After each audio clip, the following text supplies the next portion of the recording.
Fala pré-calouro, tudo bem? Professor Éder aqui do canal Desobnubilando e hoje dando início ao projeto Química Orgânica do 0 a 1. É isso mesmo que você ouviu, do 0 a 1. É a criação de uma base sólida dentro de Química Orgânica. Para você que ainda não é inscrito aqui no nosso canal, por favor, inscreva-se, dê o seu joinha, ative o sininho para que o YouTube te avise todas as vezes que eu postar aqui um vídeo novo. Nesse vídeo, nós vamos trazer a parte histórica de Química Orgânica. Professor, histórico? Para você entender mais ou menos de que maneira a Química Orgânica se solidificou.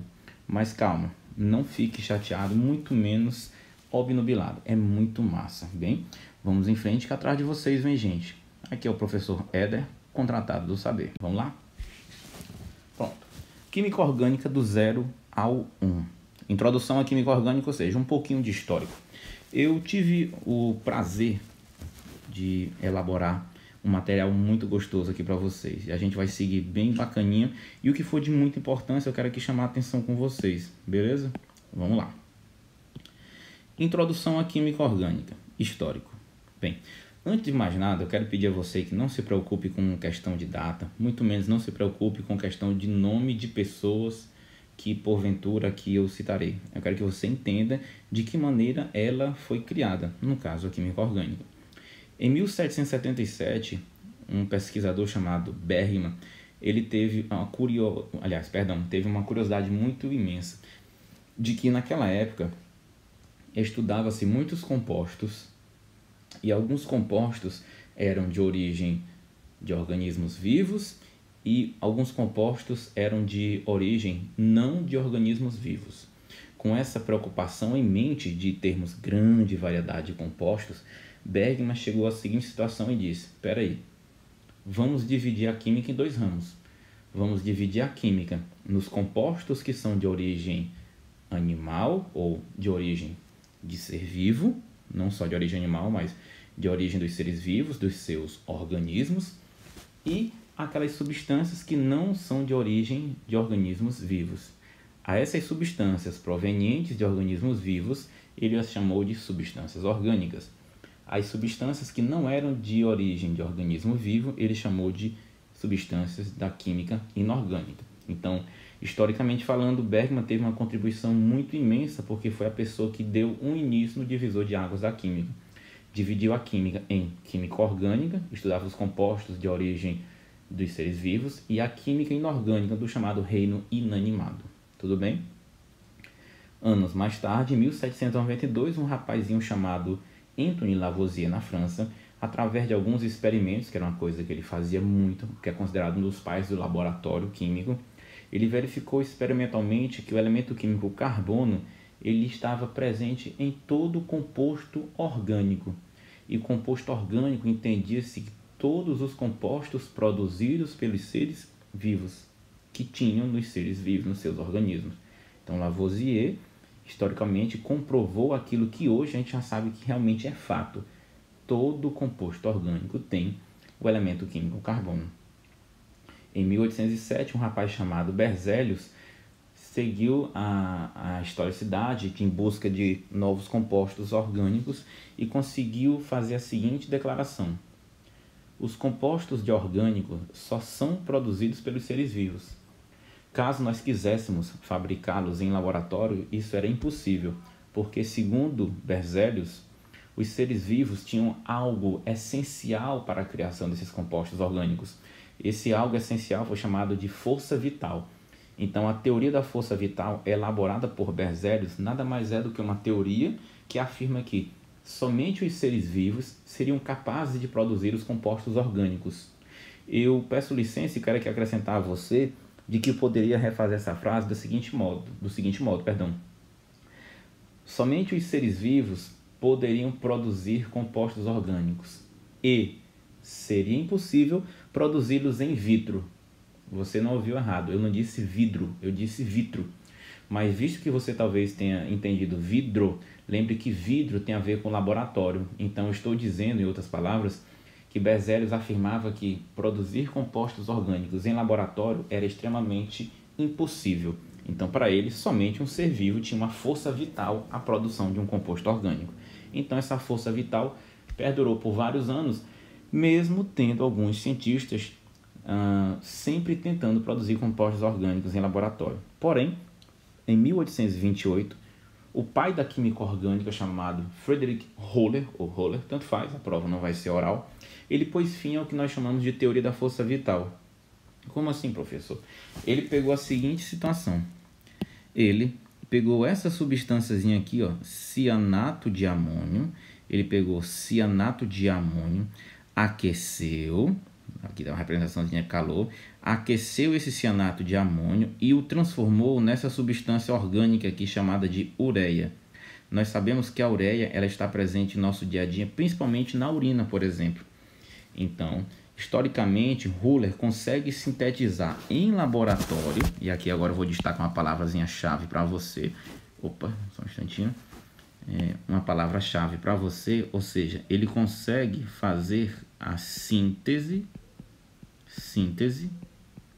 in vitro, ou seja, ele consegue fazer em laboratório um composto orgânico, ou seja, essa historinha de que um composto orgânico só poderia ser sintetizado em um organismo vivo, ela não é mais verdade. Então a teoria de Berzelius cai por terra.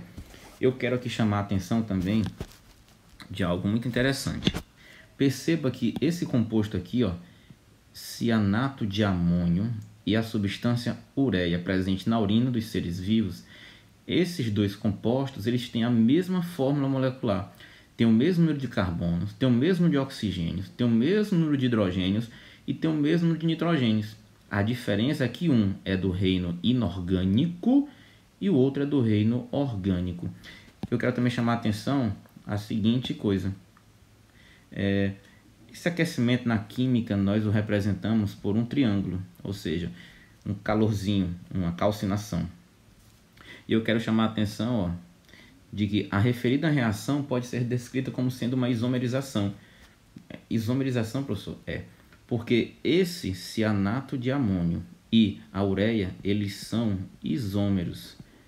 Professor, o que são isômeros? Isômeros são compostos químicos que apresentam a mesma fórmula molecular, ou seja, se eu observar aqui, qual seria a fórmula molecular? Seria CH4N2O, seja por cianato de amônio ou para ureia. Eles são isômeros. Tem a mesma quantidade, o mesmo tipo de elementos químicos, mas você percebe que um é do reino da química inorgânica e o outro é da química orgânica, ou seja, pertence a mundos diferentes. Então, é uma isomerização. Estou transformando um isômero em outro, beleza? Aí agora você pode perguntar assim, com tratado do saber, o que seria a química orgânica? A química orgânica, na realidade, hoje eu posso falar para você, que é a parte da química que se dedica ou que se presta ao estudo dos compostos de carbono.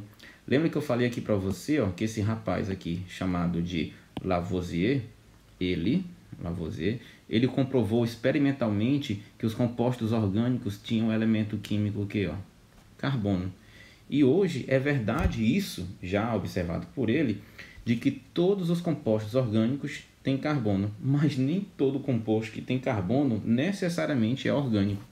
Veja só, todos os compostos orgânicos possuem carbono em sua estrutura, mas nem todos os compostos que possuem carbono são necessariamente ou obrigatoriamente orgânicos. Por exemplo, veja só esse elemento, essa substância, CO2, é o gás carbônico. Tem carbono, mas não é orgânico. CaCO3 é um composto que tem carbono, mas não é orgânico. Olha o próprio cianato de amônio. Professor, eles não são orgânicos, eles são chamados de quê? Eles são chamados de compostos de transição. Professor, o que quer dizer isso? Quer dizer que são compostos que podem vir a ser compostos orgânicos ou que podem fazer parte da química orgânica, mas não nesse momento. Então, eu quero que você entenda que todo composto orgânico tem carbono, mas nem todo composto que tem carbono é orgânico. Professor, como é que eu vou saber se é orgânico ou inorgânico? Calma. No decorrer dos nossos estudos, você vai começar a se familiarizar com os compostos e vai chegar a hora que você conseguirá perceber o que é um composto orgânico e o que é um composto inorgânico. A nossa aula de hoje, que ficou encarregada de falar essa parte histórica, ela tem uma fundamental importância. Se você agora tem a maturidade feita, completa, de entender que todos os compostos orgânicos têm carbono, você vai entender que a nossa próxima aula ela vai versar justamente no estudo do elemento químico carbono. Mas por que, Éder? Para entender as grandes características dos compostos orgânicos. A principal delas é a grande variedade de compostos orgânicos, decorrente de quem? Do carbono. Meus amigos, meus alunos pré-calouros, nunca deixe de lembrar dessa frase. Vamos em frente, que atrás de vocês vem concorrente, ou vamos em frente, que atrás vem concorrente. Ficamos por aqui nessa aula de Introdução à Química Orgânica. Inscreva-se no canal, ativa o sininho, deixe o seu like, o seu joinha pra gente. Eu agradeço aqui de intenso coração. Eu deixo com você um beijo no coração ou até mesmo um aperto de mão. Vamos em frente, que atrás vem concorrente.